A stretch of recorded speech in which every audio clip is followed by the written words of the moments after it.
भाई सबसे पहले तो इस टीजर या ट्रेलर को देखने के बाद मुझे बस इस कल्लू का याद आया कि भाई अब इसका क्या होगा। भाई इसलिए बोलते हैं कि थोड़ा कंफर्म कर लिया करो, बट नहीं, इनको तो सीधा छाती पे चढ़ना है। ओके तो भाई फाइनली मार्वल वालों का नींद खुल चुका है और वो वापस अपने ट्रैक पर आ रहे हैं, यानी एवेंजर्स डूम्सडे को लेकर इन्होंने मार्केट में भर भर के टीजर या ट्रेलर फैला दिया है। बट भाई इससे पहले थोड़ा स्पाइडरमैन ब्रांड न्यू डे का भी थोड़ा सोच लेते। खैर इससे पहले कि तुम लोग ये बोलो कि अबे साले तीन टीजर निकल चुके हैं, इवन इसके साथ एक और टीजर का लीक भी आ चुका है, अब तक कहां मरा रहा था। तो देखो भाई पहले तो मैं सोच रहा था कि इस नुन्नू साइज के ग्लिम्स का क्या ही डिस्कशन किया जाए, क्योंकि अब थोड़ा माहौल गंभीर होता जा रहा है, क्योंकि अब तक मार्वल ठंडी पड़ी हुई थी, अब गर्म हो चुका है, थोड़ा ज्यादा हो गया नहीं। इसलिए आइए फोकस करते हैं डूम्सडे की फर्स्ट एंड सेकंड टीजर पर, जिसने इंटरनेट की मां बहन कर दी है। बाकी ट्रेलर 3 और 4 को लेकर भी एक पर्टिकुलर वीडियो आने वाला है, इसलिए चैनल के साथ जरूर बने रहें। तो बिना टाइम वेस्ट किए कान में ईयरफोन्स लगा लो, कोई कोना पकड़ लो और वीडियो को एंड तक देखो। तो पहले टीजर की शुरुआत होती है बहुत ही शान से भरी लोकेशन से, जहां हमारे स्टीव चचा अपनी विंटेज मोटरसाइकिल में आ रहे होते हैं। साले एडिटर तेरी कुत्ते की चॉकलेटी टट्टी, साले टीजर का क्लिप देना था भाई, कबीर सिंह का क्लिप ही डाल दिया इस भाई ने।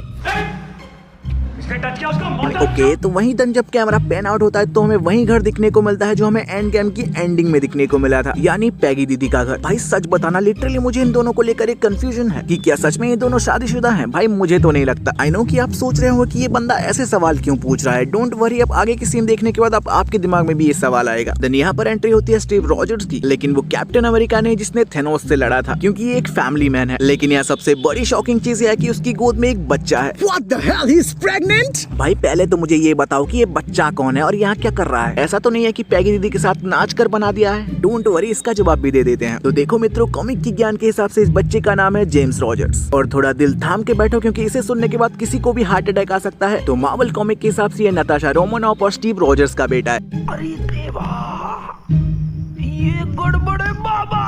भाई ये बंदा तो बड़ा हैवी ड्राइवर निकला, मतलब असेंबल बोल के पूरा सीधा ही बच्चा असेंबल कर दिया। भाई मानना पड़ेगा यार। बट डोंट वरी, मार्वल वालों ने से ऑलरेडी कवर अप कर दिया है, क्योंकि मूवी में ये पैगी कार्टर और स्टीव रॉजर्स का ही बेटा होने वाला है। वाह भाई, अगर इसके बारे में पैगी दीदी को पता चला ना भाई, इस बंदे की ठुड्डी खोल कर मारेगी। ओके तो ट्रेलर में आगे बढ़ते हैं, तो हम स्टीव रॉजर्स को अपने घर की बेसमेंट में जाते हुए देखते हैं, जहाँ एक पुराना धूल से भरा हुआ एक बॉक्स रखा हुआ होता है। और वहीं होता है कैप्टन अमेरिका की वो शूट। वो उसे टच करता है और गहरी सांसें लेता है। इन दिस पॉइंट सांसें स्टीव रॉजर्स ले रहा होता है, बट दिल हमारा धड़क रहा होता है, क्योंकि इस सीन के साथ जो मार्वल की वो नॉस्टैल्जिया वाली बीजीएम। तो देखो भाई, ये तो हो गया नॉर्मल एक्सप्लेनेशन। अब बात करते हैं इसको लेकर कुछ इंपॉर्टेंट क्वेश्चंस के बारे में, जिसको लेकर हम सब फैंस के दिमाग में आ रहे होंगे। तो क्वेश्चन नंबर 1, क्या ये हमारा वही स्टीव रॉजर्स है जिसे हमने एवेंजर्स 1 से लेकर एवेंजर्स एंड गेम तक देखा था? तो देखो भाई, इसका जवाब है हाँ, क्योंकि 99.9% ये हमारा और 616 वाला ही स्टीव रॉजर्स है। क्योंकि एंड गेम में जब स्टीव रॉजर्स ने सारी इन्फिनिटी स्टोन को वापस करने गया था, तो वापस आया नहीं, क्योंकि उसने वहाँ एक ब्रेंच टाइमलाइन बनाया और पैगी के साथ जिंदगी बिताया। और इस पार्ट का मिसिंग पॉइंट हमें डूम्सडे में दिखने को मिलने वाला है। लेकिन यहाँ एक ट्विस्ट है, क्योंकि डॉक्टर स्ट्रेंज और लोकी के बाद हमें पता चला है कि टाइमलाइन के साथ छेड़छाड़ करने से इनकर्जन होता है। तो स्टीव का उस टाइमलाइन में रहना और वहाँ एक बच्चे को जन्म देना पूरी मल्टीवर्स के लिए खतरा बन सकता है। भाई अगर ऐसा है तो ये वांडा से भी ज्यादा पागलपन निकली यार। देन क्वेश्चन नंबर 2, क्या डॉक्टर डूम इस बच्चे को किडनैप करेगा? तो इसका जवाब है हाँ, बिल्कुल। डॉक्टर डूम का प्लान ही यही है कि वो हर यूनिवर्स की नेक्सस बीइंग और उनकी बच्चों को इकट्ठा कर रहा है। जैसे कि फैंटास्टिक 4 में वो रेड रिचर्ड के बेटे फ्रैंकलिन रिचर्ड के पीछे पड़ा हुआ था। इवन इसको लेकर एक और हिंट हमें ट्रेलर 2 में भी दिखने को मिल जाते हैं। तो इसके चलते आइए ट्रेलर 2 के बारे में थोड़ी डीपली बातें कर लेते हैं। तो सेकंड ट्रेलर की शुरुआत एक घने जंगल से होता है, जहां हम थॉर को देखते हैं। और भाई अगर आप यहाँ पर नोटिस करोगे, यहाँ थॉर का जो हेयर स्टाइल है वो फिर से छोटे हैं, वहीं रैग्नारोक और इन्फिनिटी वॉर की तरह। इवन अगर आप नोटिस करोगे तो उसके हाथ में म्यूनर नहीं बल्कि स्टॉर्म ब्रेकर है। और यह शॉकिंग चीज है कि लव इन थंडर में थॉर के पास म्यूनर था और उसकी बेटी के पास था Stormbreaker. The next scene में हम थॉर को एक पेड़ के पास बैठकर अपने फादर ओडिन से प्रार्थना कर रहा होता है, जहाँ वो बोलता है कि फादर, मैंने अपनी पूरी जिंदगी अपनी हॉनर और ड्यूटी के नाम कर दिया है, बट फेथ ने मुझे वो दिया जिसका मैंने कभी उम्मीद नहीं की थी, यानी एक बच्चा। मुझे ऑल फादर की शक्ति दो ताकि मैं एक नए दुश्मन से लड़ सकूं और उसके पास वापस जा सकूं, एक वॉरियर बनकर नहीं बल्कि एक प्रोटेक्टर बनकर। और भाई इसे सुनने के बाद ऐसा लगता है कि माहौल थोड़ा गंभीर है। देन हम स्क्रीन पे देखते हैं कि थॉर अपनी बेटी लव के साइड में बैठा हुआ होता है। हाँ, ये वही गॉड द गॉड बुचर का बेटी है जिसे इटर्निटी ने जिंदा किया था। तो यहाँ भी हमें वही सिचुएशन देखने को मिल जाते हैं, क्योंकि अगर आपको याद हो तो लव इन थंडर के एंड में लव की परछाई में हम इटर्निटी को देखते हैं, यानी लव के पास इटर्निटी की पावर्स हैं। एंड ये पॉइंट प्रूव करता है कि डॉक्टर डूम भी अब इसके पीछे पड़ने वाला है। बट भाई ये सारे टीजर ट्रेलर एक तरफ, क्योंकि एवेंजर्स डूम्सडे में जब लोकी और थॉर का एक साथ आमना सामना होगा, इसका मजाक कुछ अलग ही होने वाला है। बाकी इसको लेकर आपका क्या पॉइंट ऑफ व्यू है हमें कमेंट बॉक्स में जरूर बताएं। तो ये थी आज की वीडियो। अगर पसंद आए तो वीडियो जरूर लाइक शेयर सब्सक्राइब करें। मिलेंगे कुछ और वीडियो के साथ में। अभी के लिए धन्यवाद।